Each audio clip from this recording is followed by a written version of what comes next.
Here we are in a Sardinian nuraghe. And over there is another one. And the whole valley is full of these ancient buildings.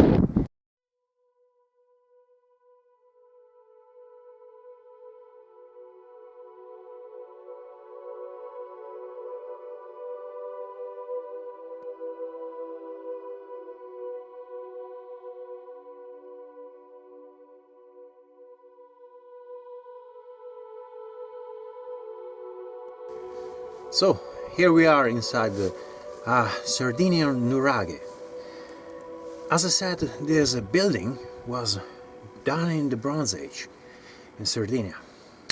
Sardinia, as maybe you know, is the second biggest island in the Mediterranean, just second after Sicily. We are in Nuraghe's Origeddus III. This is a particular valley called Is Origeddus. So the name means the ones that are close.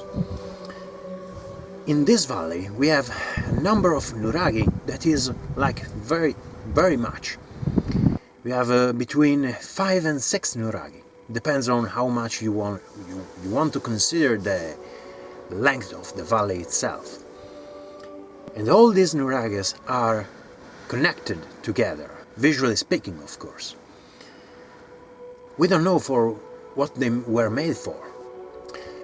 Probably they were made for controlling the land and the natural resources, or maybe they were used as a fortress sometimes. The use as a fortress of these buildings probably is the less common theory. Some people tell us that they were temples for the sun, as like the Maya pyramids. But still we are trying to understand what is behind this ancient population that built these incredible and huge buildings.